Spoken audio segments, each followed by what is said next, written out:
Hi, this is Susie Sutton. Welcome to the first week of cost accounting. And excuse me, tonight we are going to talk about the role of ethics in cost accounting, or actually the role of ethics in accounting in general. I think sometimes this gets overlooked, thinking it's just accounting, we're reporting numbers, numbers are numbers, and what does ethics have to do with it? Because if you have the number of 5 and you have sales of 10, then what does ethics, how is ethics going to change that, or how does ethics come into play? Well, I think we all know that whenever people are involved, then ethics do come into play, because while sales could be 10 and cost could be 5, there's always the room for manipulation. While a lot of things are computerized, there's still ways you can change things. So ethics are very important in anything we do, and especially just as much as important in accounting. There are rules generally that were established by GAAP, generally accepted accounting principles. And these are basic rules that were guidelines of how to do accounting. And they're accepted across the board by pretty much anybody who does accounting. And these rules were established by the Financial Accounting Standards Board, or FASB. And they're to ensure reliability, comparability, and the integrity of accounting information. So these rules say that if this happens, we do this. If this happens, we do this. So, for instance, when you have cash, it's an asset, so that's a debit on your balance sheet. When you have a sale, that's an expense. When you, if you're going to purchase a car for the company and you didn't pay for it outright, then the car becomes an asset, so that asset's on your balance sheet, but you have an outstanding loan, so that loan is a liability. It also established that you have, with every transaction, you have 2 entries, a debit and a credit. You always have the 2 things that offset each other. And I'm sure you're all familiar with your journal entries. You always have a debit and credit. You can have multiple line entries. You could have 2 debits and 1 credit, vice versa. But they always have to balance. Your debits always have to balance your credits. And in turn, when you look at your balance sheet, your assets always have to equal your liabilities and your equity account, or your capital accounts. Well, and following all these rules, as I said, it ensures reliability with your accounting information and any standard statements that you put out. That ensures, if you're following these rules, it ensures that you're making your ethical decisions and putting out you're making ethical actions, and when you're preparing your financial documentation. Now, as we look at it as how it applies to cost accounting and managerial accounting, there may be a little bit more room, or a few more opportunities for some decision making, let's say, because with GAAP and with following the rules of the FASB, these in general apply to financial statements, which with financial accounting, those statements go outside the company in general, is how we look at where the target audience is. With cost accounting, those in general your target audience is internally.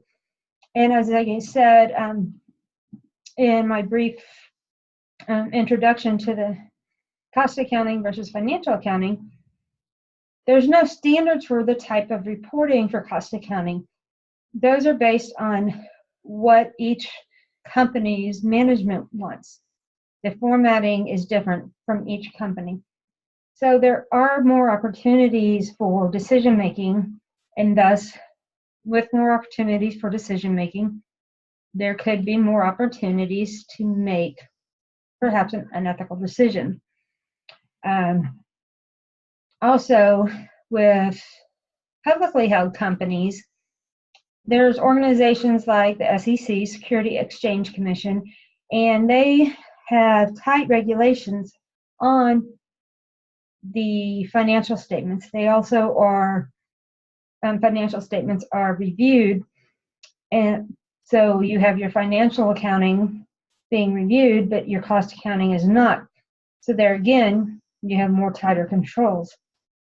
But to help offset this, there's an organization called IMA, which is Institute of Management Accountants, and they have established some a set of guidelines which are similar to GAAP, but those guidelines are pertaining to the issues for cost accounting or managerial accounting. So that has helped lessen these opportunities because it's established some guidelines and some rules of how certain things should be done.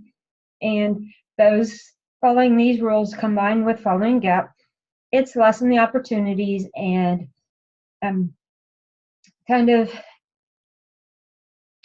given fewer loopholes per se to organizations for allowing their employees to make unethical decisions.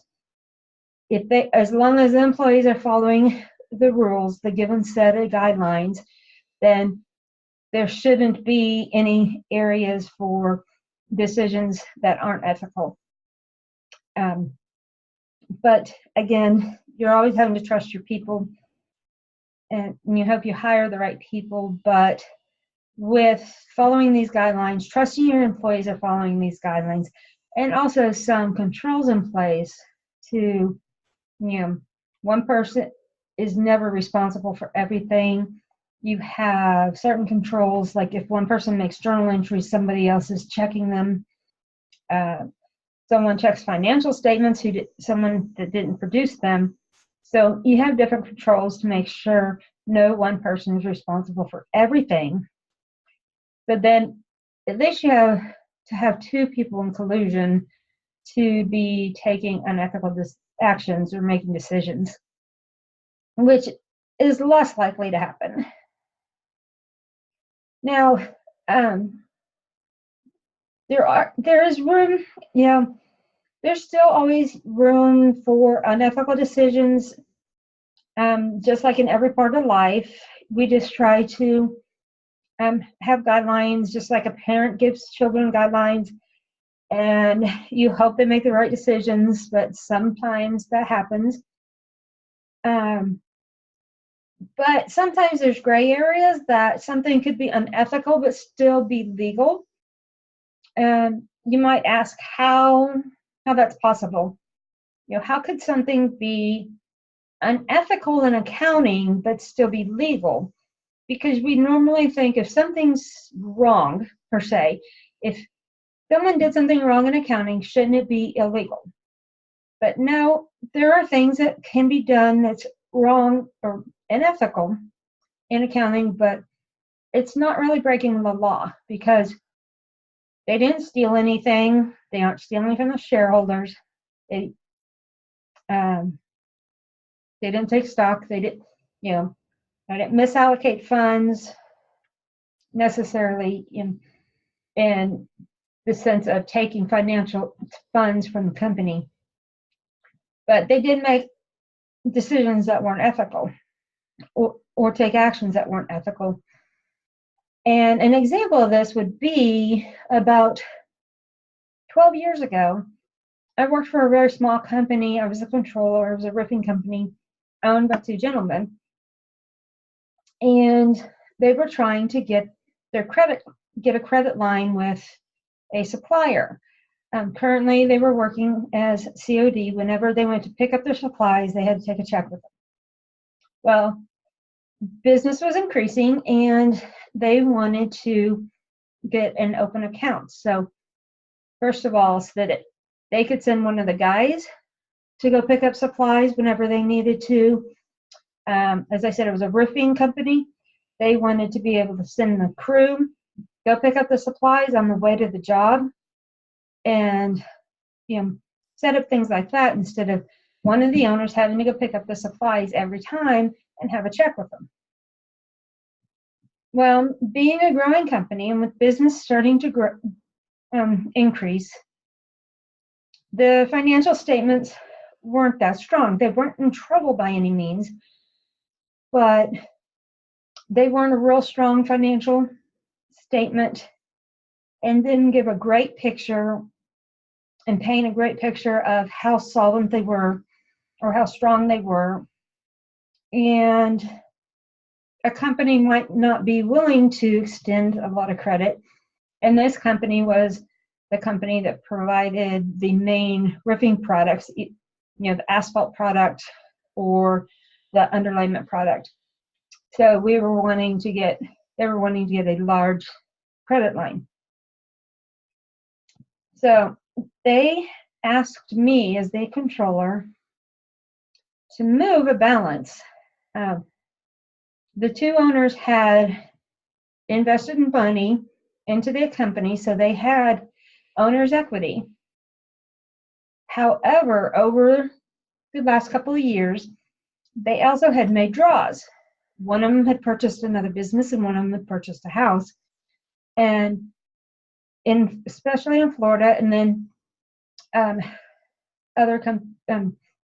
for other reasons, if you own your own company, sometimes it's very difficult to buy a house and get a traditional mortgage unless it's a very well-established company. So he had to take out the money to buy his house from his equity. So he had to take a draw against his equity to buy his house. And then, of course, the other guy who wanted to buy the other company had to take a draw out from this company to invest in the other company. So they had draws against their owner equity account, reducing it quite a bit. So they asked me to move those balances up to a liability account. Now, legal, yes, because what it shows is amount of money that's due to the company, but it's not truly a receivable. So you won't want to put it as a receivable. And it is a liability because you're showing that money in the equity account. And so you do want to reduce the amount. You don't, and that, I'm trying to think how to word this. Since your liabilities plus your owner's equity equal your assets, you have to reduce your liabilities then if you're going to take it out of your equity. And the only other thing you could do is add it to your assets, which you don't want to do because it's not an asset. And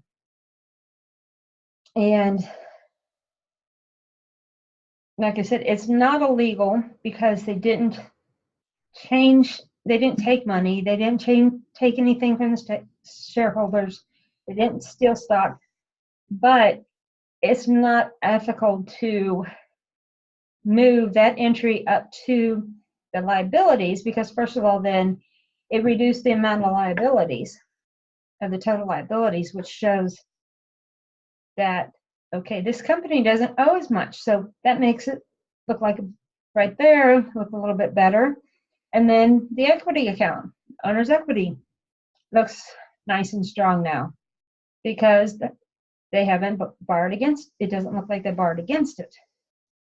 And if you've taken corporate finance, or if you've had any of the accounting that have your ratios,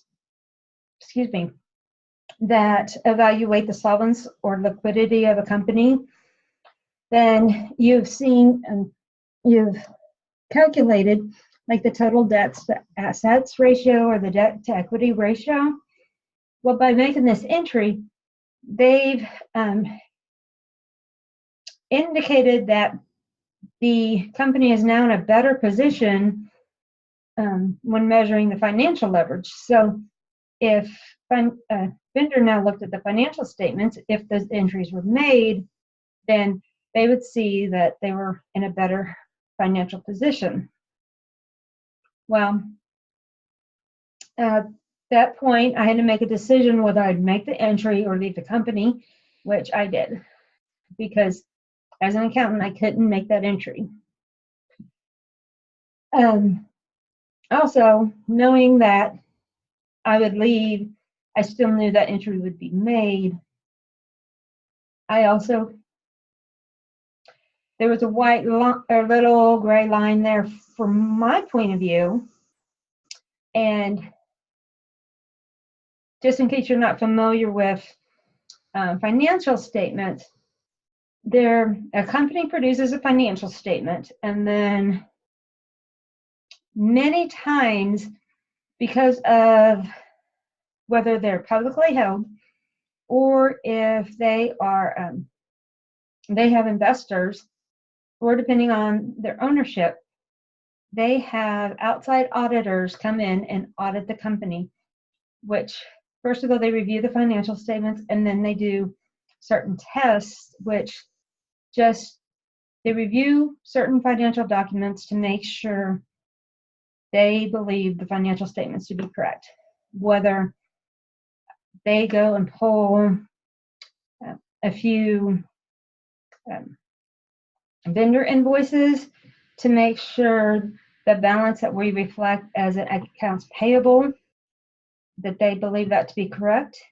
And then they pull receivable invoices to show that what we have is a total receivable that they can tie to the various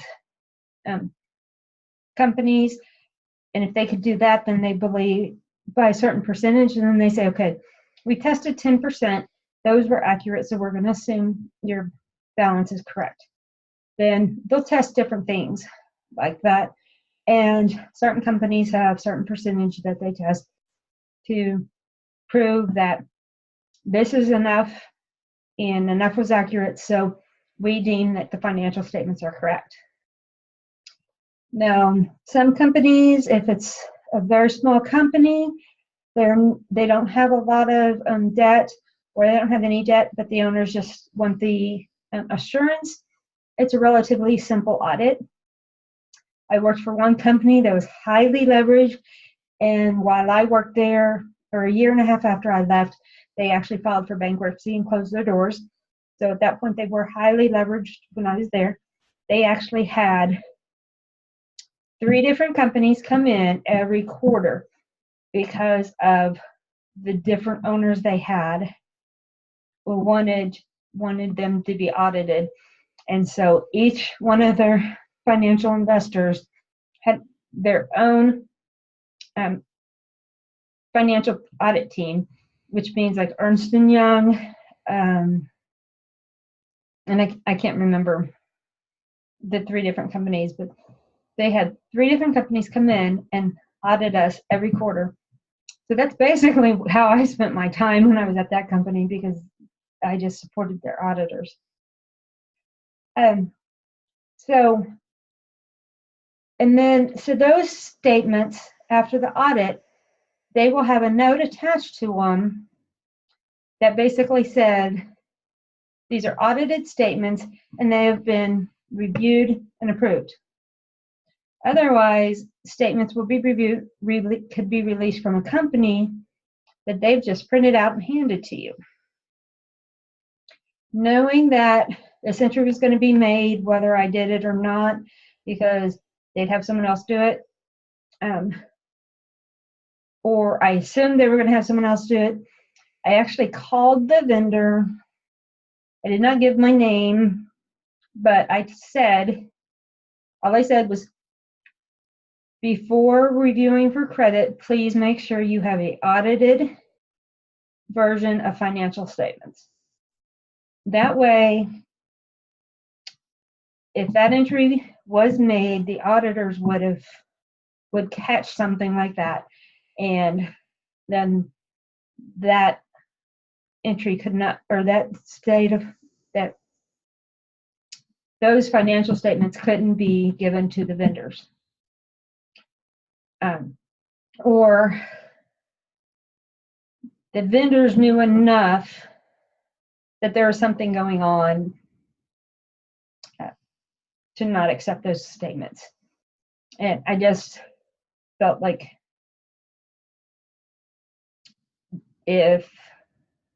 first of all, if they were having to make entries like that to get the line of credit, they weren't sure that they were going to be able to keep up with the line of credit. And if they aren't sure to begin with, then they had no business going for it. And I hated to be like that since I worked for them, but if they were trying to do that and then they've forced me to quit too, then I'm not going to put another company into that position. And as an accountant, you also have to make those decisions. If you are a licensed CPA, that is your job or your position, that you will not do that. If you're not a licensed CPA, then it's just your moral or ethical decision to make whether you're going to do that or not. There were also other things that were going on at the company that was kind of I cannot do this, so I am working out. Then, we also know there's other activity that unethical activity and decisions that are made that are illegal, such as the whole, like at the time of the Enron scandal, there was also WorldCom. They were recording operating expenses as capital, and then they were manipulating reserve accounts to offset expenses or other expenses. And this allowed them to be overextended, receive too many loans. So they manipulated their financial statements so that they would get more funding and more loans. And at the same time, they were loaning too much money. They were loaning out money to their executives and officers at the amount of over $400 million. That's why WorldCom couldn't pay their shareholders and that they went under. And about the same time as WorldCom, Enron, there was Tyco. They had executives stealing, very unethical. Their CEO was found guilty of stealing over $600 million in cash and stock. So at this time, the Congress passed a law. It's called the Sarbanes-Oxley, and everybody in accounting knows it as SOX. And this, besides, it is it's not guidelines or basic rules. It is a law, and it applies to any publicly held organization. That this law has in place several pieces that companies have to follow, and it basically is structured around having controls in place, having your processes documented with controls in place, and ensuring that those processes are followed from beginning to end, anything related to financial processes.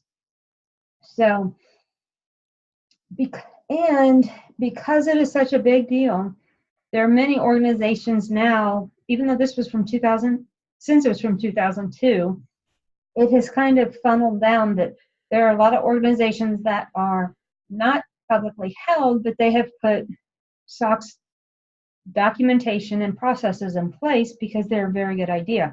You have your whole process documented that this happens, this happens, this happens, and this happens. This person does this, then this person does this, this person approves this, then another person does this. So it shows exactly who should do what, and it doesn't put a name at person. It in the process, it's the position of a person, and because people change, so you don't want a name in there. And you also have like key points marked. So when it's a key control, a highly sensitive control, a very important step, those are marked as key fields. And so like when you're audited, the auditors usually will just pick those key controls as what to check. Once in a while, they're going to walk through the whole process, but in general, they'll just check those keys. Now, I kind of went through like a lot of information of why accounting, why there's ethics in accounting, how it's the guidelines that are followed, and why, kind of what's put in place to make people be ethical. But the bottom line is it's a personal decision. We hope that we have the right employees in place that are making the right decisions. We have the right controls in place that ensure if a person makes the wrong decision, that it's caught. But no matter how many rules we have in place, guidelines, it's still, unfortunately, a personal decision on every employee's part that we make the right decision. And so the key is, hiring the right people for the job, hiring people you trust. And when you hire the right people, you also instill in them what the right decisions are and why they're the right decisions. So I hope this was beneficial, and I hope it helped you understand the importance of ethics in accounting. And if you have any questions, please let me know.